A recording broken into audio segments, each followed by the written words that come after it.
Good morning poker. Aujourd'hui, nous allons parler du leak numéro 27, le fait de s'attacher à sa main parce qu'elle était très belle pré-flop. Certains joueurs ont ce problème car ils n'arrivent pas à resituer leurs mains par rapport au board ou aux relances adverses. Comment corriger ce biais chez vous ou comment l'exploiter chez les autres? Vous allez le découvrir dans ce nouvel épisode de Good Morning Poker.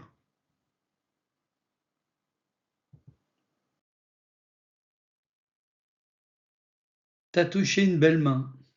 Tu t'accroches à elle comme si ta vie en dépendait.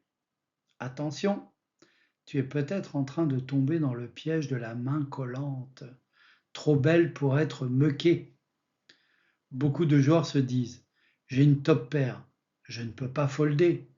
Résultat, ils payent, flop, turn, river, même quand tous les signaux disent qu'ils sont derrière. Ce leak, c'est un véritable aspirateur à jetons. Il transforme une bonne main au flop en une perte énorme à la river. Dans cette vidéo, on va voir comment reconnaître les spots où lâcher une main forte et là où c'est la meilleure décision, comment lire les patterns d'agression des adversaires et pourquoi au poker, l'ego, c'est l'ennemi numéro 1.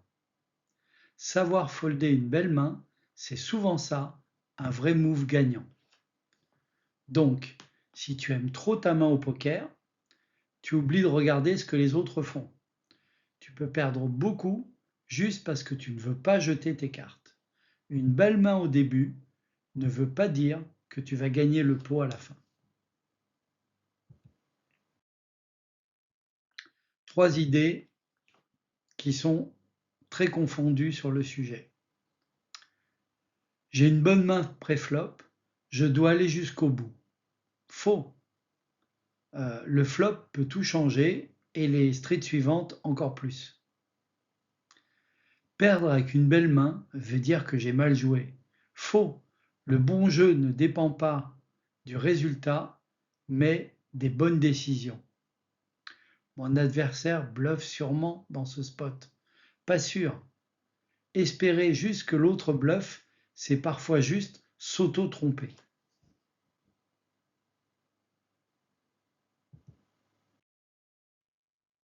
Quelques exemples concrets. Tu as As-Roi pré-flop, super.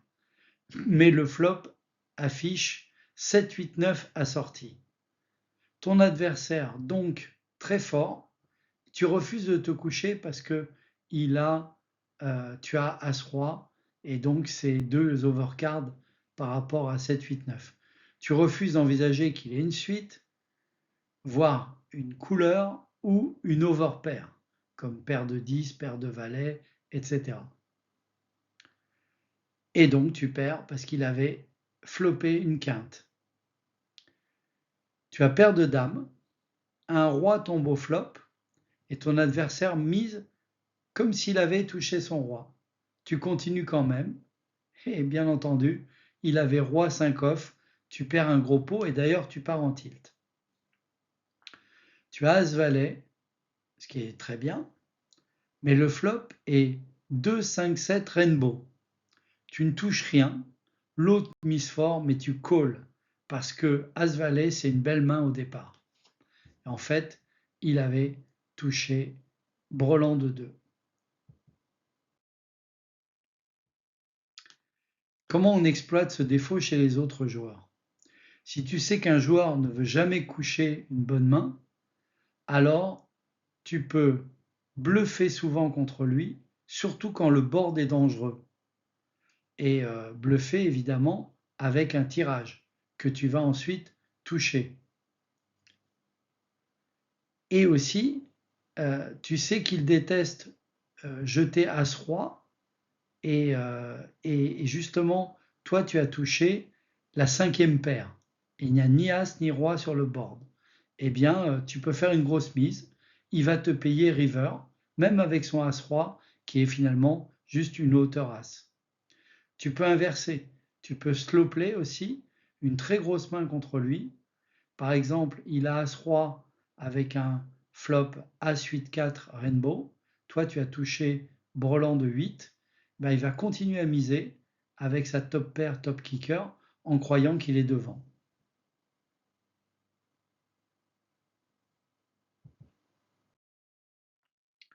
Comment on corrige cette main collante? Eh bien, la valeur de ta main n'a rien à voir avec ton ego. C'est un outil, une main. C'est pas un trésor que tu dois chérir. Ce n'est pas toi.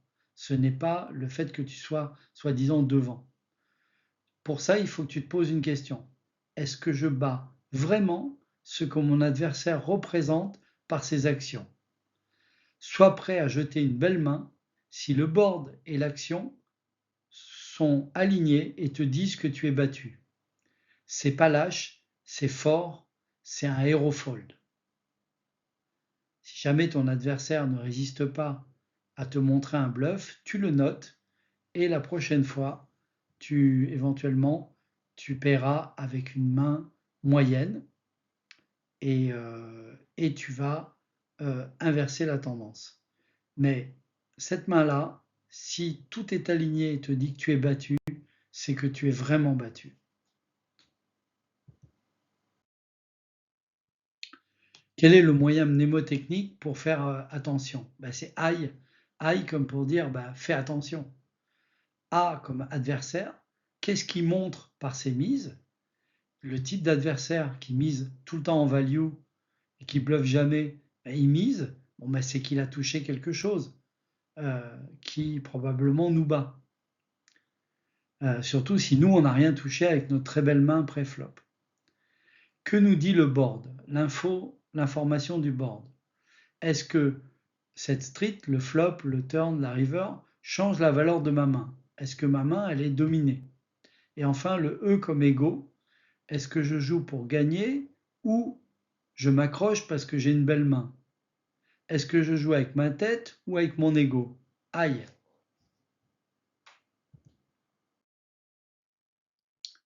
En résumé, s'attacher à sa main, c'est faire ce qu'on appelle un handcuff bias ou un marriage to the hand. Ça veut dire on est marié avec sa main. C'est quand un joueur peut plus se détacher de sa main de départ. Genre As-Roi, Dame-Dame avec un flop, avec un As ou un Roi. Même si justement le board, la texture du board ou la range adverse montre clairement qu'on est derrière. Aussi l'agressivité post-flop de l'adversaire. Il mise beaucoup, il mise fort. C'est une erreur de s'attacher à sa main. On doit jouer selon la force relative de sa main dans un range, pas selon sa beauté. L'important, c'est ce que représente l'adversaire, pas ce qu'on a envie de croire ou de ne pas croire.